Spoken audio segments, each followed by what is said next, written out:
سیدنا حضرت ابو ہریرہ رضی اللہ تعالی عنہ کہتے ہیں رسول اللہ صلی اللہ علیہ وسلم نے فرمایا، جو شخص اللہ تعالیٰ سے دعا نہیں کرتا تو اللہ تعالیٰ اس پر غضبناک غصہ ہوتا ہے۔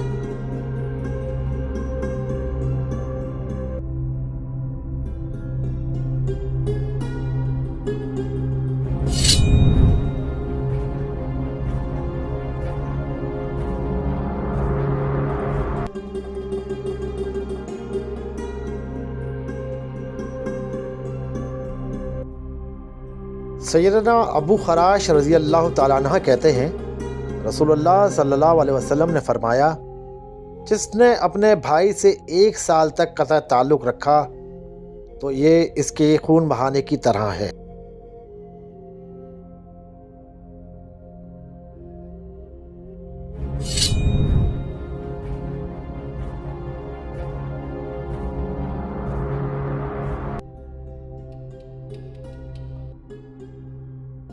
ام المومنین حضرت عائشہ رضی اللہ تعالی عنہ کہتی ہیں رسول اللہ صلی اللہ علیہ وسلم کے پاس چمڑے کا ایک تکیہ یعنی بستر تھا جس پر آپ صلی اللہ علیہ وسلم آرام فرماتے تھے۔ اس میں کھجور کی پتلی چھال بھری ہوئی تھی۔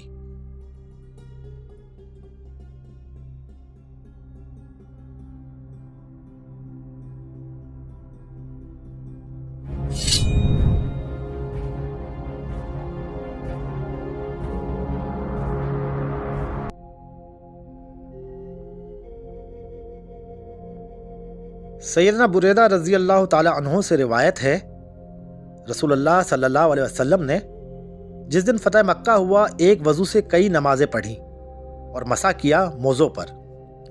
سیدنا عمر رضی اللہ تعالی عنہ نے کہا، یا رسول اللہ، آپ نے آج وہ کام کیا جو کبھی نہیں کیا تھا۔ آپ صلی اللہ علیہ وسلم نے فرمایا، میں نے قصداً ایسا کیا۔